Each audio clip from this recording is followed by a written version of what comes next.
Trauma और orthopaedic surgeon musculoskeletal system की स्थितियों की एक विस्तृत श्रृंखला का निदान और उपचार करते हैं। इसमें हड्डियों और जोड़ों और उनसे जुड़ी संरचनाएं शामिल हैं जो गति को सक्षम करती हैं। पोस्ट कोविड के दौरान अविस्कोन्यूक्लोसिस की बीमारी काफी बढ़ गई है। इसका बढ़ने का कारण ये है कि स्टीरॉइड्स नाम की दवा ज्यादा मात्रा में देने से अविस्कोन्यूक्लोसिस का प्रमाण मरीजों में देखा जा रहा है। कोरोना काल में मरीजों को जिन्हें पोस्ट कोविड कॉम्प्लिकेशंस हुए हैं उन्हें अपने निजी चिकित्सक से सलाह लेना जरूरी है। आज हमारे बीच चंद्रपुर के प्रसिद्ध ऑर्थो सर्जन डॉक्टर वासुदेव गाडेगोने हैं, जिन्होंने पोस्ट कोविड मरीजों को कैसे सतर्कता बरते उस बारे में जानकारी दी। आइए मिलते हैं डॉक्टर वासुदेव गाडेगोने से। कहने का मतलब यह है कि पोस्ट कोविड पीरियड में अवैस्कुलर नेक्रोसिस का जो प्रमाण था वो थोड़ा बढ़ गया है।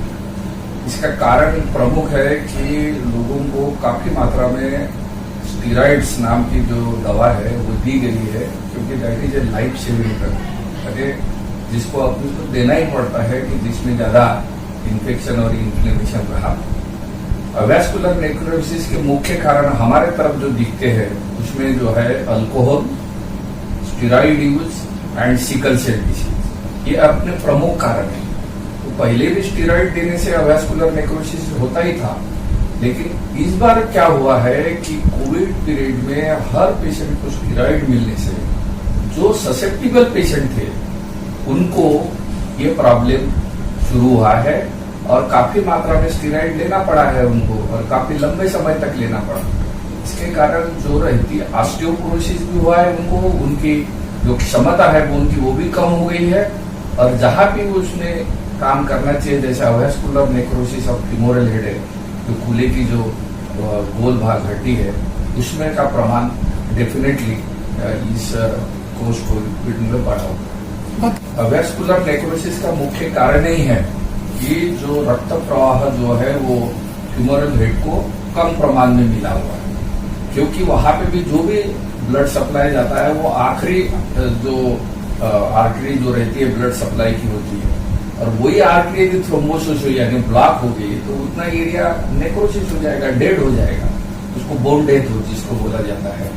तो इसके कारण जो अवैस्कुलर नेक्रोसिस का प्रमाण जो है वो ज्यादा से ज्यादा कूल्हे की हड्डी में फीमोरल हेड में ही देखा जाता है, क्योंकि वहां ब्लड सप्लाई पूरा एंड हो जाता है। दूसरे हड्डियों में क्या रहता है, आजू बाजू से ब्लड सप्लाई आता है, इसलिए बोन डेथ होने की संभावना बहुत सी कम होती है। वैसे फीमोरल हेड में बोन डेथ होने की संभावना सबसे ज्यादा बढ़ जाती है। तो स्टीरॉइड से जो रहता है कि फैट एम्बोलिज्म, उसमें बहुत सारी थियरीज है कि अवैस्कुलर नेक्रोसिस स्टीरॉइड से क्यों होता, अल्कोहल से क्यों होता, लेकिन मेन कॉज अल्टीमेटली जो है वो किसी से भी हो, उनका शरीर के वो भाग को ब्लड सप्लाई बंद होना और उतना जो एरिया है फीमोरल हेड का उसकी बोन डेथ होना, मृत होना, यही है उसका वजह है। ये भी देखेंगे कि जो काफी यंगस्टर्स है, जो 30 और 35 के एज ग्रुप के जो लोग हैं जिनको कोरोना हो चुका हुआ है, ऐसे लोगों को भी ये काफी सिम्टम्स पाए गए। तो इसके मुख्यतः सिम्टम्स क्या है, कैसे उसको आइडेंटिफाई करूंगा, उस बारे में बताइए। उससे पहले ये जो बीमारी जो होती है अवैस्कुलर नेक्रोसिस, ये तीनों अल्कोहल रहे, स्टीरॉइड रहे या सिकल सेल, ये होता ही है यंगर एज ग्रुप में। सबसे ज्यादा इंसिडेंस उसका 30 से 40 उम्र में पाया जाता है। लेकिन अभी कोरोना के जो 20-22 साल के भी लड़के अपने को वो अवैस्कुलर नेक्रोसिस के पेशेंट मिलने लग गए। इसमें पहला प्रथम जो लक्षण होते हैं, पेशेंट को जांघ में और पीछे के साइड में जो हिप जॉइंट रहता है उसमें दर्द होना चालू हो जाता है, उसको बैठने में थोड़ी तकलीफ होती है, अकड़न होती है, उसके बाद पालथी मार के बैठने में तकलीफ होती है। ऐसे कोई भी लक्षण दिखे जिसको दर्द होना, पालथी मार के बैठने में तकलीफ होना और चलते साइन पे थोड़ी देर के बाद उसको जान में तकलीफ होना, ये प्रथम लक्षण है। उसमें बुखार कुछ भी नहीं आता है, सिर्फ दर्द और जो लिमिटेशन ऑफ मूवमेंट यानी हलचल जो होती है वो उस कूल्हे के भाग की कम होना चालू हो जाता है। और वो एक दिन का प्रॉब्लम नहीं है, जैसे जैसे दिन बढ़ते जाते हैं वैसा दर्द भी बढ़ जाता है और उसको मूवमेंट्स करने में यानी हलचल करने में भी तकलीफ होने लगती है, और ऐसी एक स्टेज आ जाती है कि उसका चलना ही दुभर हो जाता है।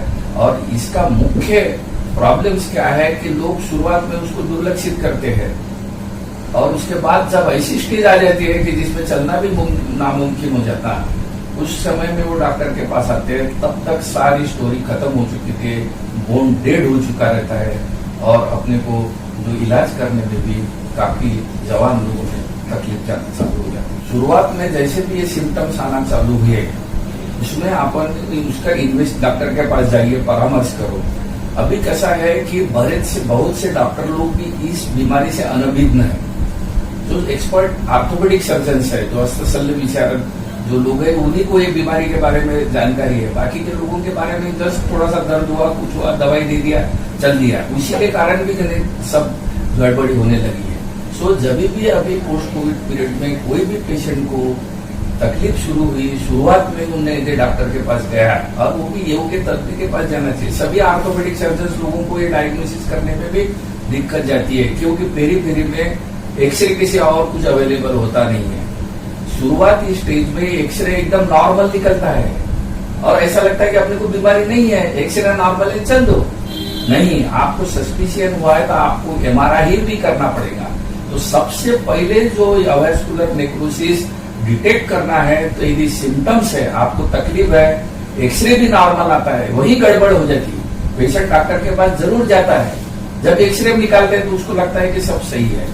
तो पहले सेकंड स्टेज में और 0 स्टेज में कभी कभी एक्सरे में कुछ भी नहीं दिखता है, सिर्फ हड्डियों की थोड़ी कमजोरी दिखने लगती है और अपन सभी कुछ हड्डी की कमजोरी तो सभी के पास रहती है, तो क्या एक्सरे नॉर्मल है, इसी में वो थोड़ा दुर्लक्षित हो जाता है।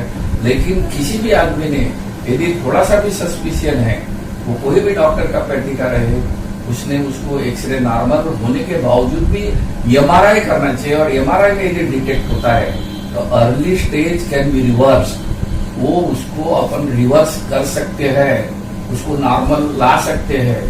क्योंकि थर्ड स्टेज में भी थोड़ा सा अपन बॉल को बचा सकते हैं, लेकिन चौथे और 5वें स्टेज में बॉल बचाना मुमकिन नहीं, नामुमकिन है और जॉइंट रिप्लेसमेंट के सिवा कोई पर्याय नहीं रहता।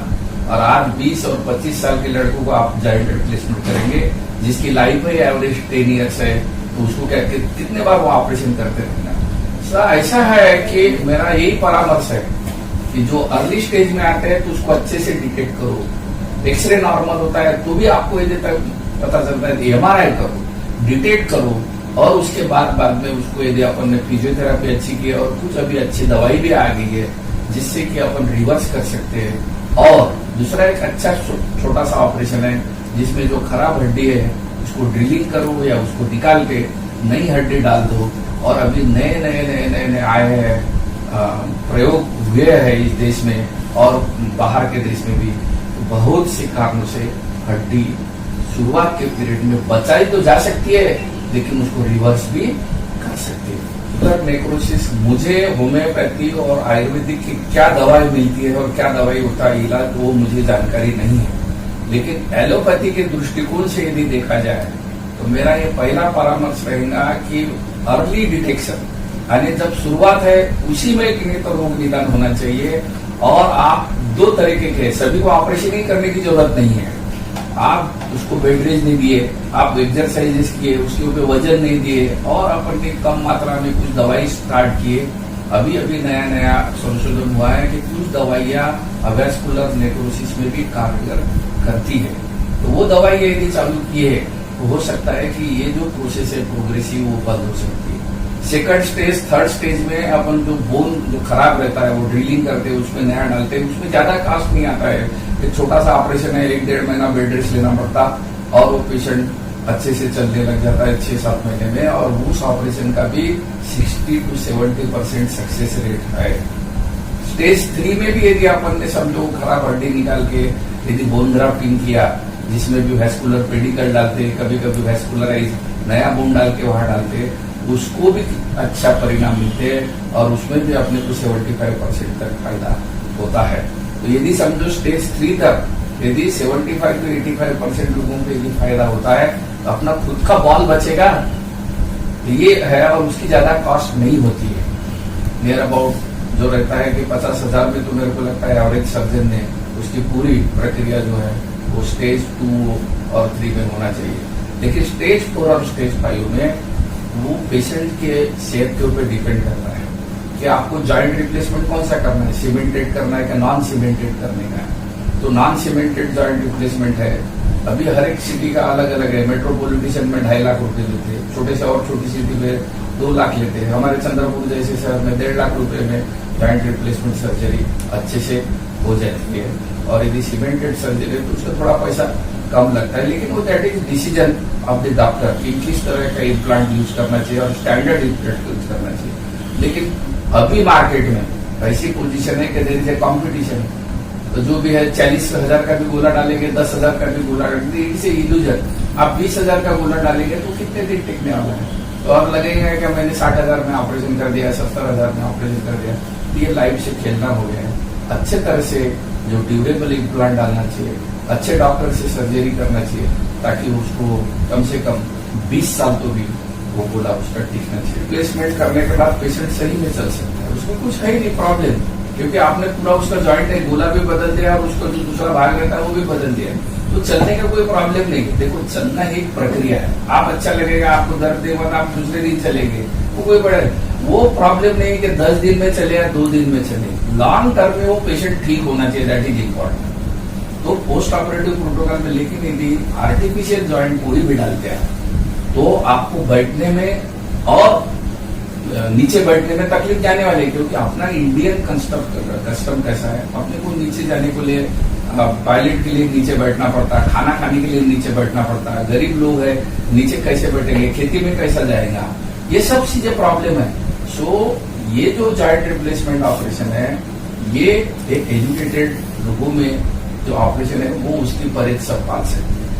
इसलिए मुझे ऐसा कहना है कि सामान्य आदमी ने जो भी है उसने अपना गोला कोई भी हर एक परहेज से वो बचाने की कोशिश करना चाहिए। और अभी अपने पास गोले बचाने की second stage, third stage, first stage में तो बचता ही है, first stage, second stage, third में कोशिश करना चाहिए।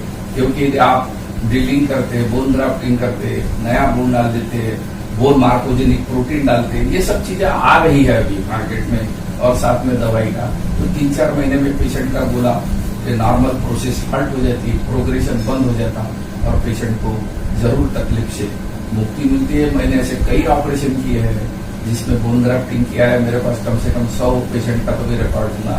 और जॉइंट रिप्लेसमेंट ऑपरेशन भी होते हैं हमारे दवाखाने में, अभी भी पेशेंट्स है। लेकिन मुझे सलाह यह है कि अपने खुद के गले के हड्डी को बचाओ, उसको रिप्लेस मत करो, क्योंकि इतना अभी तंत्रज्ञान बढ़ गया है जॉइंट रिप्लेसमेंट सर्जरी का, तो जो वो दावा करते हैं वो शायद सही भी होगा, वो कोई बड़ी प्रॉब्लम नहीं है। लेकिन अपन इंडियन लोग हैं, अपन नीचे बैठते हैं, टॉयलेट को नीचे बैठते हैं, खाना खाने के लिए नीचे बैठते हैं, और कोई भी रिस्ट्रिक्शन आर्टिफिशियल एंड आर्टिफिशियल होता है, जीवित है जीवित, जीवित और निर्जीव में ये तो फर्क सभी को जानेंगे। तो जो भी हो, सर्जरी करने को पेशेंट को तो बताना ही पड़ेगा कि तो 2 दिन में या 3 दिन में खड़ा हो जाएगा, वो सही बात है। लेकिन वो स्टेज में आने के बाद तो उपाय क्या है?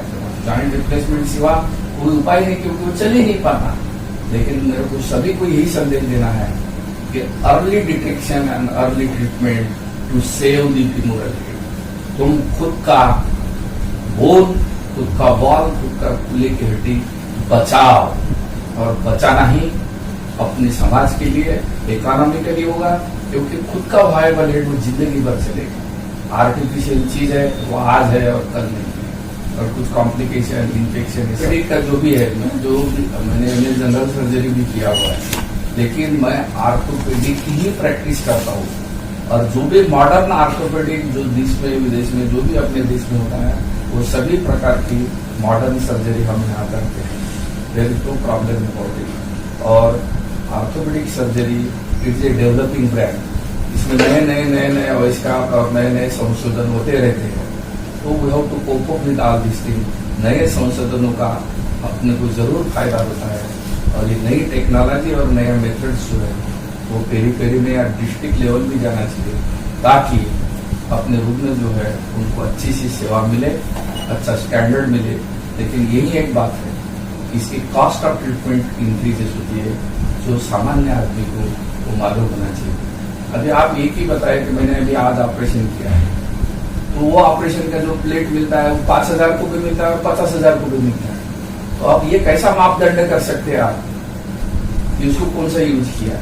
तो ये जो सब चीजें हैं उसके ऊपर भी सर्जरी का कॉस्ट वो निर्भर करता है। इसलिए आज जो मॉडर्न सोसाइटी में जितने भी डॉक्टर लोग काम करते हैं, मैं ही नहीं बाकी के भी काम करते हैं, जहाँ ऑल वेल ट्रेंड, पहले का जमाना गया, आज सभी लोग अच्छी प्रैक्टिस करते हैं, स्टैंडर्ड प्रैक्टिस करते हैं। सिर्फ इतना ही है कि कॉस्ट ऑफ ट्रीटमेंट हमारी इन्वेस्टिगेशन होने के कारण वो बढ़ने लगी है, और यही एक कंसर्न जो समाज में भी है और डॉक्टर को भी।